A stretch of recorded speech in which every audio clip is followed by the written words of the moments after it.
Alrighty, so we're here today with Joseph Malik, who is a fantasy author, possible conlanger, and all sorts of troublemaker.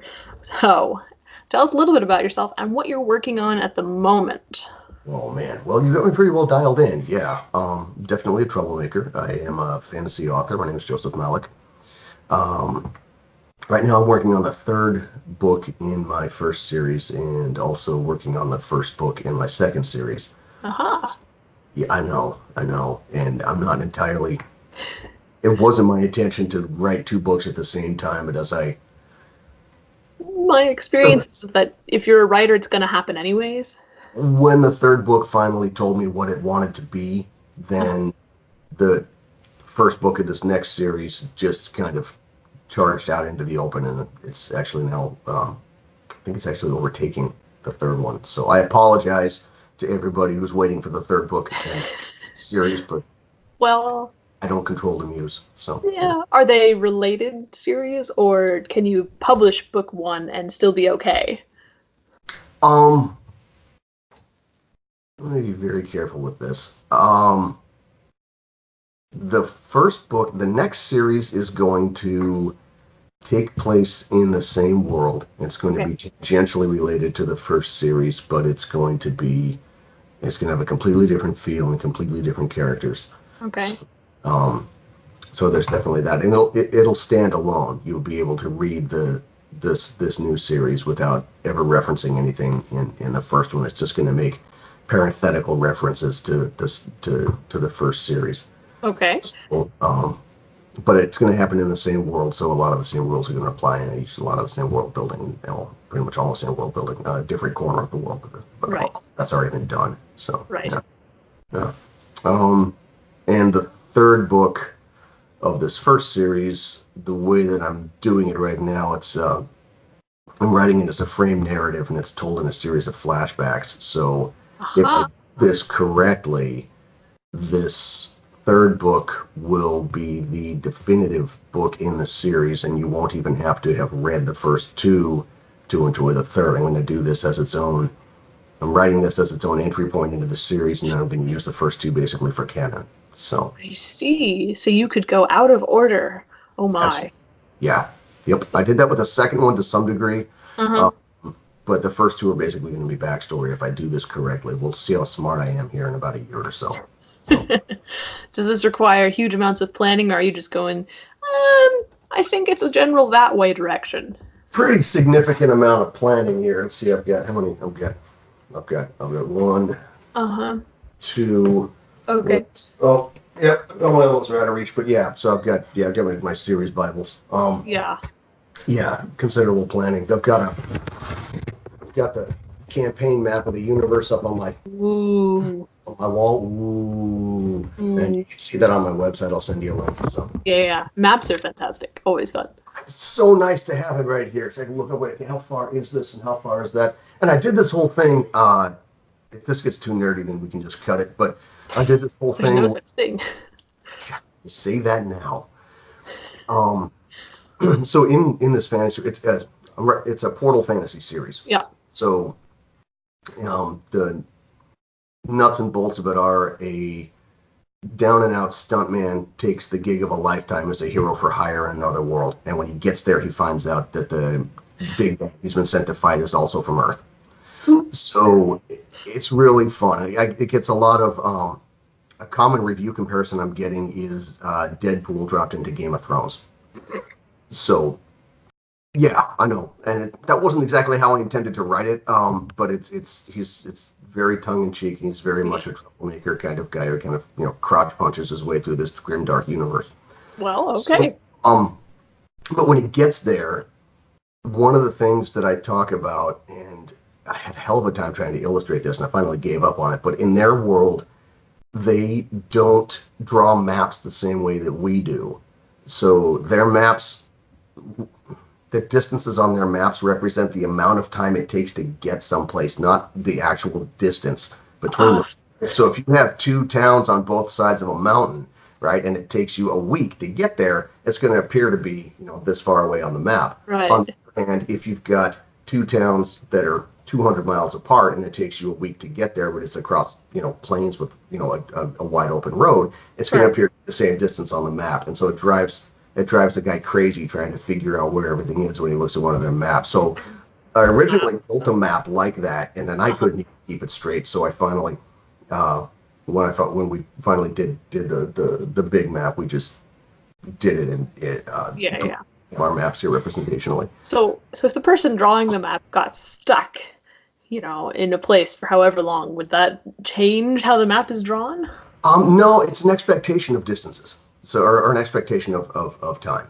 So this bar on the map represents this many days of travel. Okay, so, interesting. So that would require enough people to have an average amount of time traveling to. Interesting. Yeah. And the maps are also not nearly as accurate as ours. If you go back and look at medieval maps, I've got old maps up on these other walls up here, and you look at them and you're like, you've got to be kidding me. That's not. You just sort of aim in a general direction. You know that it's kind of there, and you'll kind of get there. Generally, you're going to miss on purpose in one direction or another, and then kind of bank right until you hit what you're looking for. Sure. I feel like all of these would be problematic for me because you can draw the most detailed map in the world, and I'll still get lost. I mean, yes. Oh man, yeah. So maybe this how long it takes to get somewhere would be more useful than otherwise. It seemed to make sense. It seemed to make sense for the way that I put the world together, and they're an immensely practical people. Right. So, and also, by the time you get into things like standardized distances and all that sort of thing too, you end up, in order to do that, you've got to really have a huge functioning system that involves, rule of law and all these things. Yeah. And there's still, this world still functions in a state of Germanic tribal law. So they don't have like a huge trading economy. They don't have massive cities. They don't have any of these things because they're still trying to figure it out. I mean, the laws are laid down by the local leaders on a whim. They're upheld by auxiliaries, and the laws change from one little fiefdom to the next. It's kind of like Somalia, but with swords instead of AK-47s. Sure. I feel like, though, you'd still have some sort of standardized measuring system simply because of people traveling from place to place and requiring, at least, if nothing else, some sort of means of currency evaluation. Yes, the currency is standard, and that's actually the working title for the third book is Coin of the Realm. Funny you should mention it. But one of the things that I did with this too is I wanted to write fantasy techno thrillers, and so in order to do that, I did a whole bunch of stuff, but I'm trying to think about how I want to say this. One of the things that makes a techno thriller, right, is that the primary plot points, the major plot points, have to turn on technical details. Right. And so I wanted to go out and find plot points in the world building that a lot of other fantasy authors don't really give much thought to or give much time to. So Dragon's Trail, the first book in the series, the plot hinges on the differences it hinges on their steel making technology and the differences in the quality of their iron ore and how that affects their war fighting. And it turns into this whole huge espionage plot with all of these sort of insider threats and stuff being smuggled back and forth. And it's all driven off of the way that they make their steel. And the fun part about that is that I was just reading a book by, I'm not going to say who, I was just reading a book by a household name fantasy author who uses the terms iron and steel interchangeably throughout the book, as if they're exact. Yeah, that's not much. Oh, God. Yeah. So, I'm taking a bit of a different tack with this, and the joke I like to make is that I do all of my characters' stunts. So when I was first starting, when I was first really getting into writing, I loved reading fantasy, but I also really loved techno thrillers. I loved Tom Clancy, and I loved Michael Crichton and Brad Ford now, and these kind of military techno thrillers, and especially the scientific techno thrillers. So I wanted to get the details of the world as correct as I possibly could. And when I started doing this, the internet was not even remotely what it is now. So I did the majority of my research in person. So I learned how to sword fight, and I learned how to ride a horse, and I, spent a weekend with a buddy in his backyard forge, learning how to make steel out of iron and charcoal. I see. But A method writer. I am. I'm a method writer. It's exactly it. I'm a method writer. Yeah. So I learned how to do all this stuff, and the fun part about that is, well, one, you get a completely different kind of book out of that when you actually know what it feels like and what it smells like and what all these. But also, I go to a lot of fantasy conventions and I demonstrate this stuff. And I've got a class I teach at a fantasy convention at conventions. I just did it at I think at RadCon in Eastern Washington. Got a class that I teach on how to use celestial navigation on an alien planet. Oh. Okay. So find yourself lost on an alien planet. Here's how you can find your way around. Sure. I use, so I'm career military, and I use actual, I use some of the texts that we use for celestial navigation and wilderness survival in the Army, and cite from them directly to do this, and then basically just apply that stuff out. So it's really fun. But I may have a weekend where I'll demonstrate, rapier fencing and hand-to-hand combat and conlanging and how to use celestial navigation on an alien planet. And so I get a little bit of a different kind of readership, I think. And I was told for a long time that fantasy readers don't want to read, realistic fantasy. Nobody wants fantasy written historical. I'm sorry? Says who?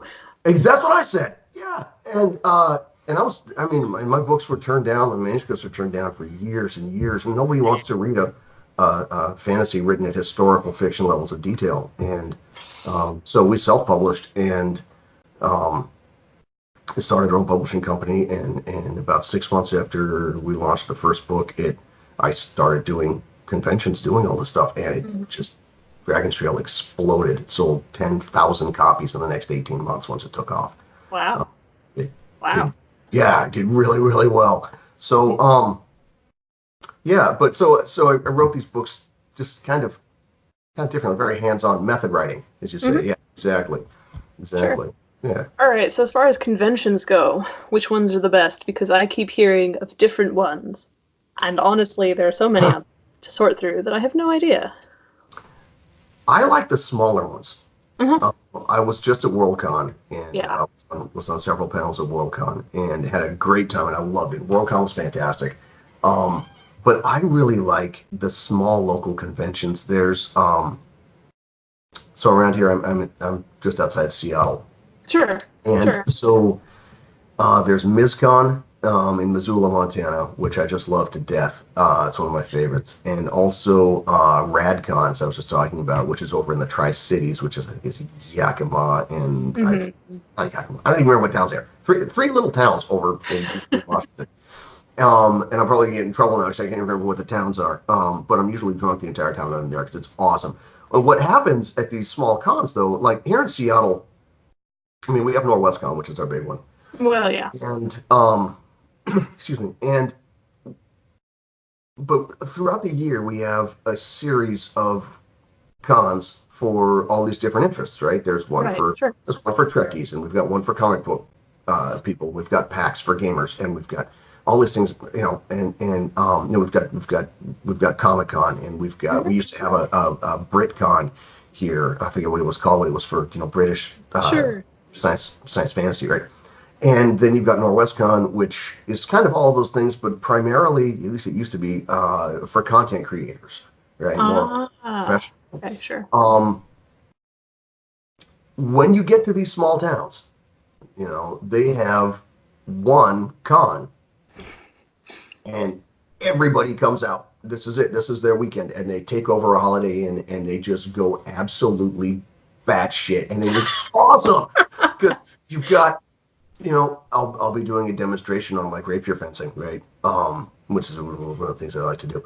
But I'll be doing fencing demonstration, and I'll look out at the crowd, and you will have, you'll have furries, you'll have somebody in a Gundam suit, you'll have, cosplayers of all different types, you'll have LARPers, you will have, people in Starfleet uniforms, whatever your thing is, right? And everybody just kind of, and there's this tremendous tolerance to it that I just think is fantastic. You don't have that stratification of the different fandoms, and that everybody's just sitting around doing this. So you walk by one of the gaming rooms, and you've got all these people with all these different interests who are all sitting around the table together playing. Yeah. And I find that to be just absolutely fantastic. And the parties, because of this, the parties are incredible. So yeah, it's really fun. I really like the small town cons. Yeah, sure. I'll do as many of those as I can get my hands on. So yeah. All right, and now I'm going to indulge myself because linguist. So as far as conlanging goes, do you find a difference between demonstrating conlangs or talking about conlangs at specifically fantasy or for a wider range of the nerd set? I've only done a conlang panel once at a convention that was not strictly for fantasy fans, and that was just a couple of weeks ago at Worldcon. Gesundheit. And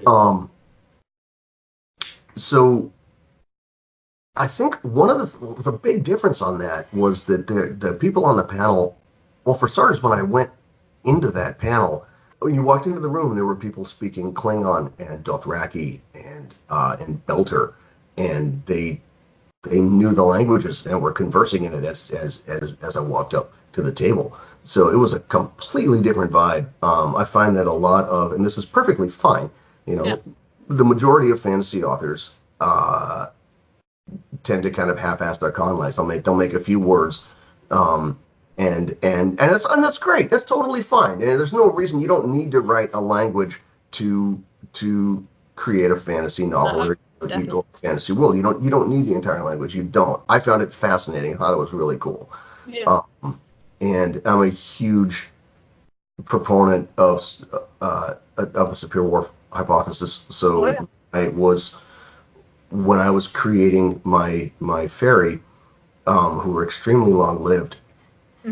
I wanted to change the way that they appeared to experience the world, and I did that through the way that they spoke. And I originally built a full conlang. I've got a conlang Bible. Yes, and I don't use the whole language in the book because it just makes an unreadable mess out of it. But what I did is I transliterated, I Romanized it. And then when I did that, I have them actually speaking in English, but to make them sound different, I used a trochaic phonologic meter from Greek poetry. I used an unexpanded choriambic nucleus, and then the fun part about that was that I can give them a varying degrees of an accent by how strictly they stick to this metrical pattern in the way that they speak. Okay, very cool. And so to do that, I didn't have to use italicizations or contraction or intentional misspelling. And the other thing that I did with them is that I originally created their language in E prime. So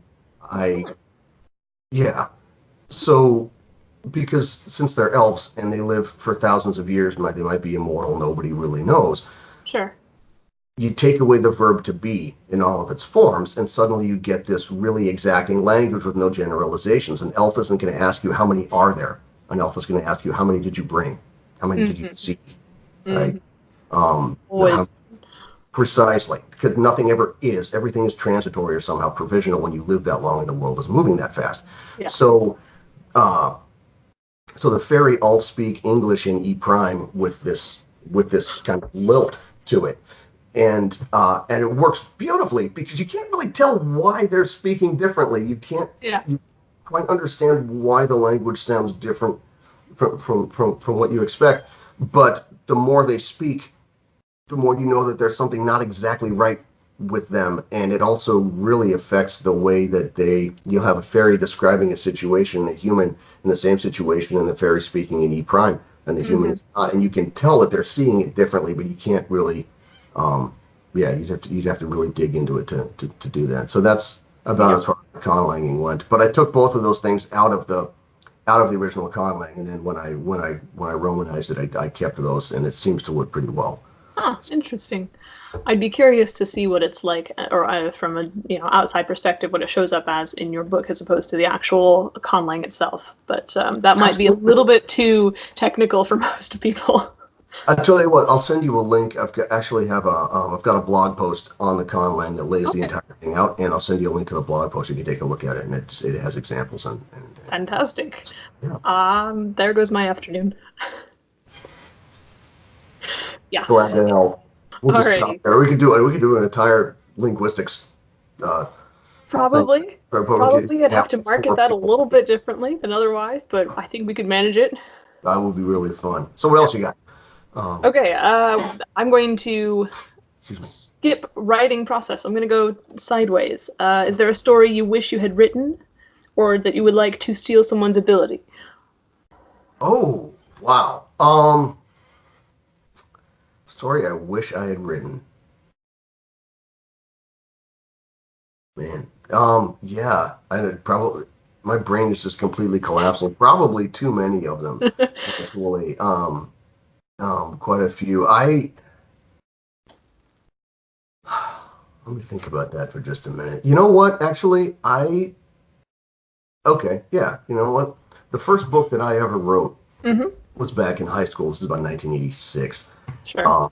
And it was about a group of gamers who were transported into their role-playing game. This was long before Game Lit and long before Lit RPG.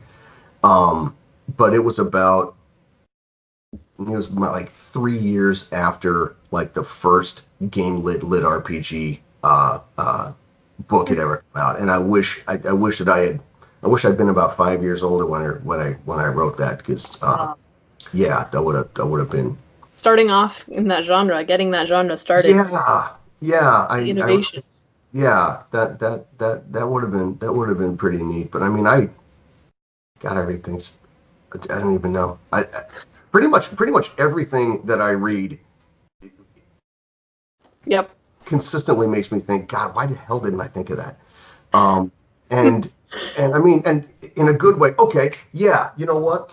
All Are Wrong Todays by Elon Mastai. I wish I'd written that. I wish I'd written that book. So the short of it is that, have you read it? I have not. Oh my God. So without any spoilers, he nails down this idea in there about time travel. I love time travel. Explains how you can't travel in time. We're going to get nerdy again. How you can't travel in time without also traveling in space, yes. Right? I mean, the solar system is a helical model, right? Right. The Earth is rotating around the sun, and the sun's moving through space, and the universe is expanding, and the galaxy is spinning, and we're moving really, really fast, right? So if you go back in time, even so much as a minute, you have to know exactly where you want to be. You have to go back to that same spot, because if you stayed where you are and moved back in time, even so much as a minute, you'd be, space 20,000 miles. Out in space. Yep. So how do you solve that? How do you actually solve that problem so that you can travel in space as well as time? And I have no idea. Right, he did it, and granted, he did it with a sizable application of hand wavium, but he still did it. And in all the time travel books that I've ever read, I have never heard anybody come up with that, and it destroyed every time travel book that I've ever read. Because I'm like, oh shit. Okay, now I'm gonna have to go read this, because that's the last one that really made me just put the book down and just be like, oh my God, why didn't I think of that? It seems so obvious now that you does. I've never seen it, not in any other. I read a lot of that stuff and a lot of fantasy, and nobody's ever figured out how that works. You've got a magic portal that takes you back in time. Great. But how does it know? Yeah, okay. So, you win. You definitely win that one. He won. That's just oh. Yeah. It's one of those kind of, and you have these moments too when you're writing, and I liken writing to, especially when you get into deconstructing other books. Mm-hmm. And literary deconstruction is like, It's like going backstage at Disneyland and seeing people like pushing around dumpsters and mops, and some guy in a Mickey suit with a head under his arm smoking a cigarette. Yeah. And that getting into that part of it, but that's also a huge part of why I read. I love seeing that stuff and seeing how it works. So absolutely. Yeah. Absolutely. Yeah. All right. So for people trying to get into the fantasy techno-thriller area, yes, since we're going to cross genres, why not? Are there major traps that they should avoid? Yeah, absolutely. Don't base your world building off of somebody else's world building. You have to do your own homework. You just do, because where a lot of this stuff falls apart, and I see this in a lot of fantasy, just so much. It falls apart when there are expected inaccuracies resident in the tropes. And when you take those inaccuracies and you realize that they're completely bogus, then it starts your world building, and then you start doing something that hasn't been done before. And that's also when one of the things that makes epic fantasy work, and again, I hate to be the one to define things, but I've read that the definition of epic fantasy is that the character's actions have to change the world. Yeah. Okay. Now, in order for that to happen, there has to be a ripple effect. Everything that the characters do, right, has to ripple out and connect to something else and connect to something else. So in order for that to happen, your world building, everything has to interlock. Right. So every action the character takes has some kind of other action that goes further up the chain. In the Army, we refer to the war in Afghanistan, especially as these modern wars that we're in. We refer to them as a sergeant's war, right? And the reason for that is that these unit level actions, 4 people, 5 people, 10 people, can have an effect on the entire battle space. And something as small as a decision that a sergeant makes, deploying a weapon on the left side instead of the right, can have this effect that by the 12 hours later can have every general in the world just holding their head in their hands, or can completely change the entire battle space, because everything interlocks now and everything's moving so fast that everything affects everything else. So in order for that to happen, though, everything has to be logical, and it has to make some degree of sense. So people don't often follow logic. No, and of course you've got magic as well to fill in the blanks. I mean, magic it can be your hand wavium, your unobtainium, or whatever you need. Right. But along the same lines, what I've found is that people will believe in flying horses if the saddles make sense. So once you've really drilled down on the mundane aspects of the world, then introduce the magical aspects. And if you've already suspended disbelief in the mundane, then people will believe in the magical part of it. I ended up with this entire I ended up having to build an entire part of an army in my world, because they have flying horses, they have pegasi. But to build a saddle that actually functions on a pegasus, you needed all these extra belts and straps. And if you put that many belts on a horse, especially when you've got that many moving parts, so Pegasus has got extra muscles and big knots of muscle and things, then you're going to get abscesses and tack gall and these saddle sores and all of these things. So you have these really powerful creatures that also are extremely finicky, which is a lot of the weapons that we use. But I had to come up with an entire section of their military and build an entire castle that's staffed with basically these kind of sorcerer veterinarians just to take care of these horses. Interesting. Yeah, and so they have special saddlers who build custom saddles, horses, and that's going on with all these different salves and all these different problems with the horses that they have to keep solving, and then that leads to their medical research, and that leads to all these other things. And so, but just starting with how the hell do you get a guy on a horse when in fact, mostly female guys, how the hell do you get someone on a horse when her legs are going to be right where the wings are? Just a different kind of saddle, and then how is that going to affect your trim characteristics, and then how do you control the horse if your legs are up high and all these things? But point being, you get the saddle, and everything else kind of builds out from there. And you can do a tremendous amount of world building that way when everything interlocks. Earlier, so. Interesting. I would not have thought about all of that but then I don't have flying horses in my novel. As Yeah, but the small pieces the are little pieces. terribly important. For want of a nail, after all. Absolutely. Interesting. Alrighty. Is there anything else you'd like to add, writing related, or perhaps not? Oh man, I could talk all day, but I know you're on a schedule, so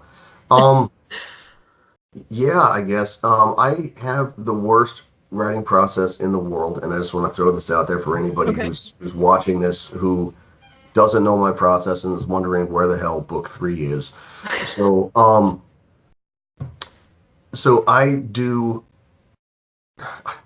full rewrites. I do blank page rewrites for each edit. I don't do fiddly little edits. I write each book all the way through 3-4 times until I can write it without referring to the other ones, without referring to the previous manuscripts at all. So it takes me about a year to get it written, and I've had to throw out the first 2 attempts at a first draft. Bummer. That was 3rd book already, so I'm already probably 6 months behind that. So I apologize, but it's going to be totally worth it, and that's. So then, for all of the little fiddly bits that always come at the end, what do you do for those? Do you have to still deal with those? Fantastic editor. Everything goes through developmental. I have a great developmental editor. I've got a fantastic. She also does a line edit. And then I do a couple of copy editing passes, and then multiple proofreading passes with different proofreaders as well. So that part takes. It takes me a year to write the book. It can take 4 or 5 months just to get it through the editing process. Well, editing process always takes a while.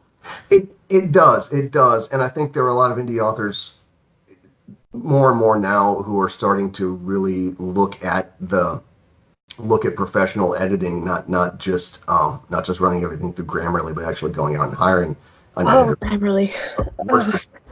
I know. I was just in a conversation on Facebook where somebody's like, "You don't have to pay an editor. You can get this software and do that." I'm so, oh God. So, and it depends what you want to do with it. That's too. True. If you want to try for that kind of market placement, if you want to try and set your stuff head to head with the big kids, you're going to have to put the money down and do it. You're going to need a professional editor. You're going to need a professional cover designer. You're going to need a publicist. You are going to need a web designer. You're going to need somebody for your SEO and your, that you're gonna need this. This is what you're gonna do if that's how you wanna do it. If it's not, then that's totally fine too. There are a lot of different levels and a lot of different ways that you're gonna want to do that people are gonna want to do this at. Sure. Well, that's the fun part of being indie is you get to control it. Absolutely, you bet. I'm not a do-it-yourselfer. I hire people. I have a 2-step process for this. Okay. And step 1 is hire awesome people. And step 2 is get out of their way. Yeah. And that's it. That's how we've done it. So it seems like a pretty good process. It works for me. So individual mileage may vary. So well, yeah, that's always fun. Well, it's been absolutely fantastic talking with you. This was really fun. I now need to go read this book on time travel because I feel like all of my physics knowledge has just gone out the window. All our wrong todays. Yeah. Yep. Oh, yeah. That's really good. So you can find me at josephmalik.com. Okay. My books on every major retailer. They just came out in audio not too long ago, and the audiobooks are phenomenal. We did a fantastic job with them. We Tantor Media did them, and they're just beautiful. So yeah. Okay, I'll have to look out for the audiobooks because I've just recently gotten into audiobooks and they've become rather addicting. They can be. Absolutely. Yeah. Cool. Well, thank you so much. I hope you have a good. I guess. Well, it's still morning for you, isn't it? It is morning. Have a good rest of your morning/day. You too. I'll talk to you soon. Take care. All right. Cheers. Bye.